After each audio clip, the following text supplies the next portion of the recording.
The next sheikh coming up to the stage, I am proud to announce that he is from Houston, Texas. My own beloved. Please give it up for Sheikh Yasir Qadhi. Assalamu alaikum wa rahmatullahi wa barakatuh. Let me begin today's talk by a story, a real story that occurred almost 1,000 years ago, when the world was a very different place and the Muslims had the upper hand. It so happened that in a certain battle, the Sultan of the Muslims, the leader of the Muslim Ummah, by the name of Sultan Alp-Arsalan, faced the leader of the Roman Empire, the Emperor of Byzantium, Romanos IV. In this battle, the Muslim Khalifa was on one side, and the Roman Emperor was on the other side. And it so happened that the Muslims won a resounding victory over the Christians. And the Muslim Emperor, or the Muslim Khalifa, managed to take the Christian Emperor as a prisoner of war. Never in the history of the world has a Muslim Khalifa had a Christian Emperor as his prisoner. This is the first and only time it happened. So he called the Roman Emperor to his audience, and he asked him, if I had been the prisoner, and you my captor, what would you have done to me?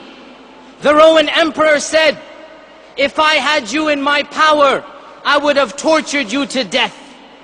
I would have killed you and executed you.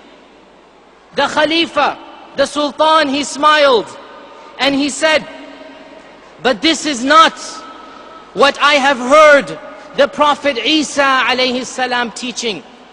I have heard that your Prophet, the Prophet Isa alayhi salam, teaches forgiveness and gentleness.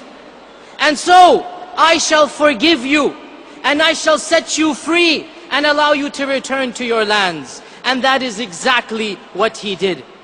At a time when the Sultan, when the Khalifa could have been merciless, he chose to be merciful, because that is what the prophets of Allah taught him. And by quoting Jesus Christ, by quoting Isa ibn Maryam to the Emperor of Rome, it was as if he was saying, you are not the real followers of Jesus Christ. You are not the true followers of Isa ibn Maryam. You don't even manage to follow his own teachings. Rather, it is we, it is the Muslims who are truly the followers of the prophets of Allah. If this message could have been given 1,000 years ago, then surely it has much relevance today. If the Muslims could demonstrate their mercy at a time of power, they could demonstrate their forgiveness and tolerance, then how much more so do we need to embody those very traits? In February of this year, the Archbishop of Canterbury, Rowan Williams, suggested that Muslims be allowed to use private arbitration courts based upon Islamic laws. The uproar that these remarks caused, the media, the politicians, they unleashed a vicious wave of anger and indignation, from the ravings of the tabloid press to the disgraceful call for the resignation from senior clerics. The irony in all of this, of course, is that such an alternative already exists in England. Orthodox Jews, for years, for decades, for centuries, have had parallel courts in which they judge by the laws of the Torah when it comes to marriage and divorce. So the question arises, if it's allowed for Orthodox Jews, why shouldn't Muslims be allowed the exact same freedom and rights? This indignation is a clear example of what has been termed Islamophobia, which is defined to be the irrational, the illogical fear of Islam. It is a fear that makes no sense. It is a fear that has no reason. It is nothing short of a phobia, Islamophobia. And there are many manifestations of this Islamophobia in our times. For example, the ban on the hijab. For example, the problems of building masjids here in the Western world. For example, the issue of freedom of speech. With regards to the hijab, There are many European nations such as the Netherlands, Belgium, Norway, Sweden. They are currently debating whether they can ban the burqa and the niqab. And in some places it is already banned. And of course, in France. France. What is France? And what will make you realize what France is? This country of France, once upon a time, it took the lead in spearheading the age of enlightenment upon Europe. Once upon a time, it championed freedom against state oppression and freedom against restrictive church laws. But now, it seems to be turning full circle and returning to the very state of affairs that they fought 2 centuries ago. The hijab ban is old news. Recently, this year, a new level of animosity was displayed when the nation's highest administrative court upheld the decision to deny citizenship to Faiza Silmi. Faiza Silmi, a Moroccan-born immigrant who was married to a Frenchman and had 2 children born in France. The reason she was denied citizenship, which laws had she transgressed? Which crimes had she committed? Her only crime for which she was legally denied the right of citizenship was that she freely chose to wear the burqa. And this was a legitimate grounds to claim that her radical practice of Islam was incompatible with French values. And it is not just the hijab that is proving to be problematic. In numerous cases over the Western world, Muslims are finding it more and more difficult to purchase property in order to build masjids. There have been demonstrations in Germany and Norway against the buildings of specific masjids. Here in London, all of you are aware of the controversy over the Markaz Mosque. It is just sad and pathetic the amount of attention this masjid is getting. This very week, an Anglican church advisor stated that the Olympic Masjid could create a breeding ground for extremists and would turn the surrounding areas of London into a ghetto. And just 4 months ago, a senior member of the Church of England's General Synod, the primary legislative body of the Anglican Church, publicly and shamelessly said, and I quote, "No more mosques in the UK. There are enough mosques for the Muslims in the country. They don't need any more." End quote. Of course, mention must also be made of the infamous cartoon controversy and the issue of freedom of expression. You are all familiar with the Danish caricatures of the Prophet ﷺ, and now recently the release of the book, The Jewel of Medina. But how many of you are aware, that earlier this year, just a few months ago, a national museum in Austria displayed a picture of Jesus Christ and the 12 disciples in a very vulgar manner. The painter went out of his way to mock them and suggested an inappropriate relationship between them. Predictably, the museum was flooded with phone calls and letters from angry Catholics and indeed many Christians. And I wouldn't be surprised if Muslims also got angry, because we should have gotten angry for that. What did the museum do? The museum, in less than a week, took down the painting, quietly removed it and got rid of it. And it issued a statement. And I quote to you one paragraph of the statement. Listen to this. They state, "This has nothing to do with censorship. Rather, it corresponds with the understood reverence for the sacred. It is also an act of respect towards those believers who felt that this portrayal offended and provoked their deepest religious sensitivity." End quote. Did I hear that right? Really? Is that your excuse? Reverence for the sacred, respect towards believers, not wanting to provoke religious sentiment. Where were these very feelings when it was Muslim sentiment being provoked? Where were these very feelings when it was the Prophet of Islam being ridiculed? And why didn't we see multitudes of angry masses and the press calling for freedom of speech? Why weren't they told that Catholics who cannot take insulting Jesus Christ should pack their bags and go back to Rome? Why weren't they told exactly what we were told? I have to wonder, do they themselves not see the irony in all this? These politicians who are so worried about hypothetical Muslim fanatics wiping away the freedoms that they cherish. They're so terrified of imaginary clerics with turbans and long beards who will force people to follow the strict law of the Sharia. So what do? They strip away the very freedoms that they pretend to cherish. They force Muslims to conform to their circular Sharia.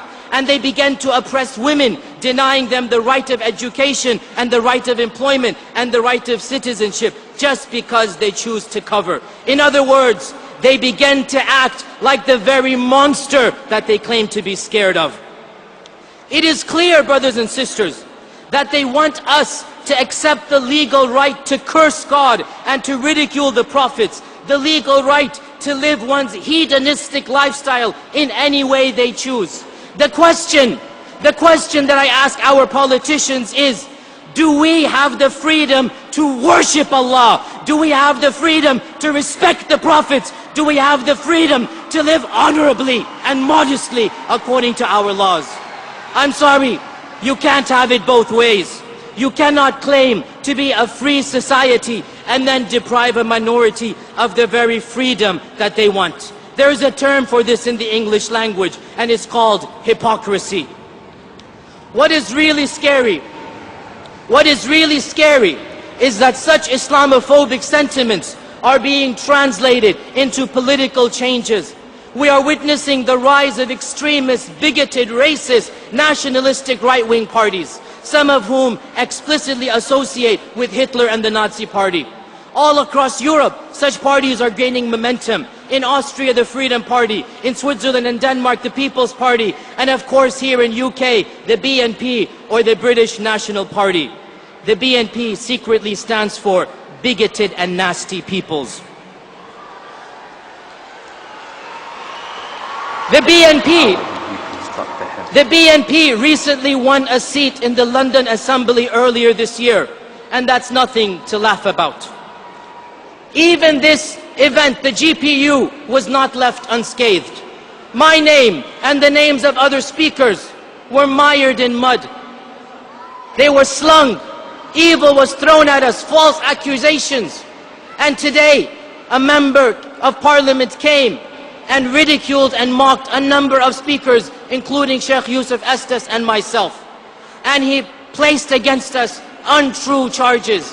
Of those charges against me was the claim that I am a Holocaust denier. This politician did not bother to confirm with me backstage. He did not come up to me and ask me.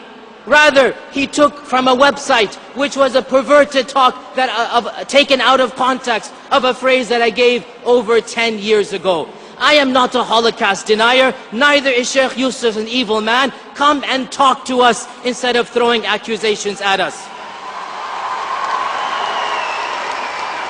With regards to all of this rise of Islamophobia, the real question is, what do we do as Muslims in the face of all of this?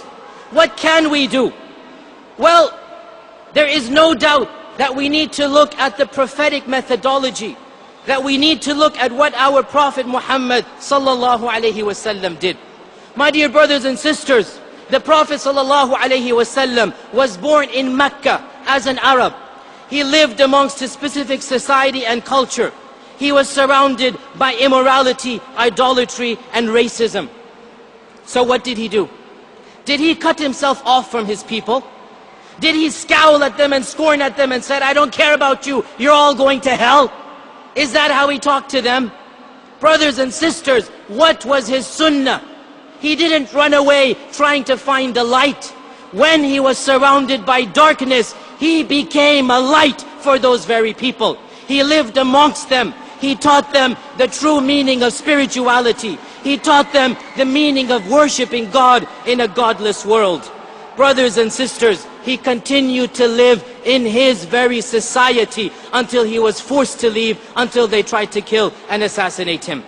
O Muslims, we should be proud that we have the religion of mercy revealed to the Prophet of mercy by the Lord of mercy. And this aspect of mercy is what we need to show and prove to the people around us. We should never be ashamed of our religion. There is no reason to hide our faith. We need to become beacons of light, guiding people to the truth, just like the Prophet sallallahu alaihi wasallam did. In conclusion, In conclusion, let me state that there is no doubt that we are facing problems. There is no denying the Islamophobia that exists. These are daunting challenges, no doubt. But as Muslims, we have faith that we shall overcome these challenges, just like the Muslims before us overcame the challenges they faced. We shall overcome these challenges because we are a people of conscience. We are a people of faith. We are a people of Iman. We are a people who do not fear men because we put our trust in the Creator of men. Make no mistakes about it. Make no mistakes about it. Politicians will come and go. Leaders will come and go. Countries and nations will rise and fall. Even you and I one day shall be no more. But the Muslim Ummah shall remain. This religion of Islam will flourish. Its followers will always be a visible presence on earth. Because we stand up for justice, we call for righteousness, we speak out against evil, we protect the weak, we challenge tyrants, we become the voice of the oppressed. As long as we call mankind to the worship of Allah, we shall be protected. Because this is our role, this is our job, this is our purpose, this is our religion of Islam. And with the help of Allah, we will continue to do this. May Allah bless all of you. Wassalamu alaikum wa rahmatullahi wa barakatuh. Please give it up, give it up, give it up for Sheikh Yasir Qadhi. One quick